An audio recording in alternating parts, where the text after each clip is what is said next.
Hi friends, today we're reading Cactus Hotel. On a hot, dry day in the desert, a bright red fruit falls from tall cactus. Plop! It splits apart on the sandy floor. 2,000 black seeds glisten in the sunlight.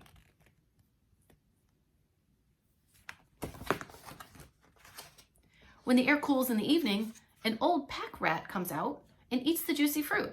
Then he skitters across the sand. A seed left clinging to his whiskers falls off under a palo verde tree.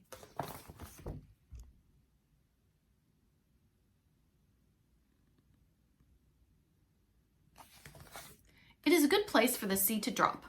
A spotted ground squirrel looking for something to eat does not see it.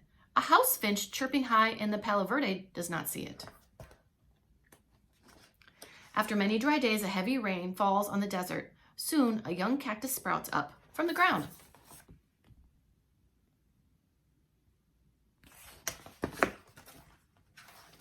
Slowly, slowly, the seedling grows. The palo verde protects it from the hot summer sun and cold winter nights. After 10 years, the cactus is only 4 inches high. It's about that high. Wow. It is just big enough for desert ants to climb its spiny sides.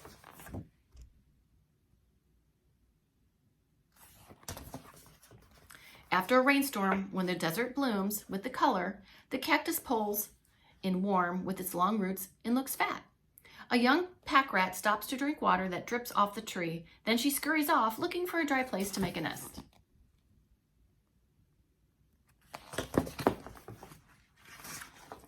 When there is no rain, the cactus uses up the water it has stored inside and looks thin. The palo verde loses its tiny leaves, but there is always some shade for the cactus below. After 25 years, the cactus is 2 feet tall. A jackrabbit cools off beside it and gnaws on the green pulp. But when a coyote moves in the distance, the jackrabbit disappears into a nearby hole. Getting a little taller. There's the coyote.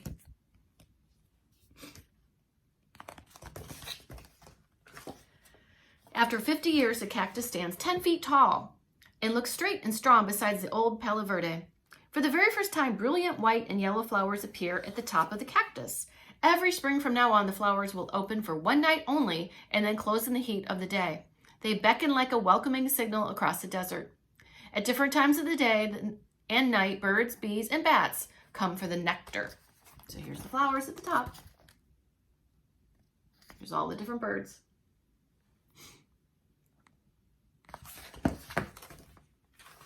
The flowers dry up, and after a month, the bright red fruit filled with black seeds is ripe and ready. A woodpecker comes to eat. He looks around the cactus and decides to stay. He has found the perfect place in the desert to begin a new hotel.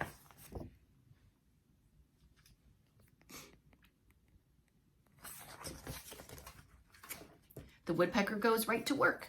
The only tool he uses is his long, hard beak. Tap, tap, tap. He bores into the flesh of the cactus. Tap, tap, tap. He digs deep inside to make a space that is comfortable and roomy. The cactus is not harmed. It forms a tough scab all around the hole to protect itself from drying out. The woodpecker gets a weatherproof nest that is shady on hot days and warm and insulated on frosty nights, and the cactus gets something in return.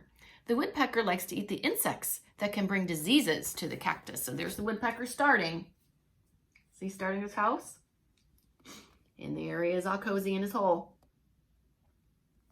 Cool, huh? After 60 years, the Cactus Hotel is 18 feet tall. To add more space, it begins to grow an arm. A woodpecker has a new hole in the trunk. Farther up, a white-winged dove makes a nest on the arm. And down below, an old hole is discovered by an elf owl. The birds feel safe living high up in a prickly plant where nothing can reach them. So at the bottom is the owl, the coyote's on the ground, and the woodpecker made a new hole.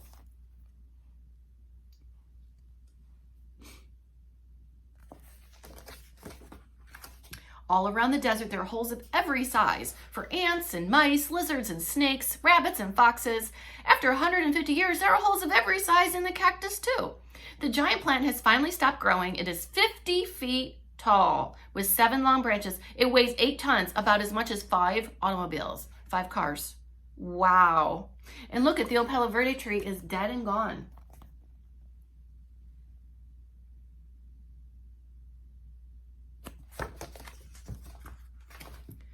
Everybody wants to live in the Cactus Hotel.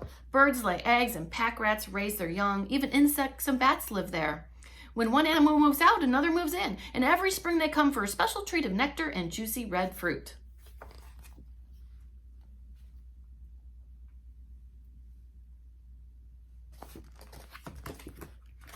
Finally, after 200 years, the old cactus sways in a gust of wind and falls with a thud to the sandy floor. Its great thorny arms crumble in a crash.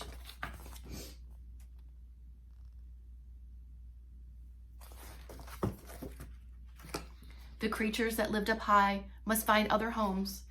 But those that prefer to live down low move right in. A millipede, a scorpion, many ants and termites quickly find homes in the toppled hotel. After many months, all that remains are the wooden ribs that supported the cactus while it stood tall.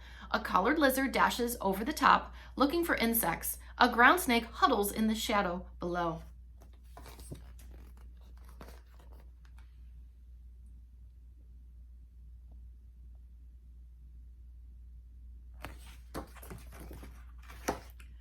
And all around, there is a forest of cacti slowly growing in the desert. Through hot and cold, wet and dry, some will survive long enough to become another Cactus Hotel.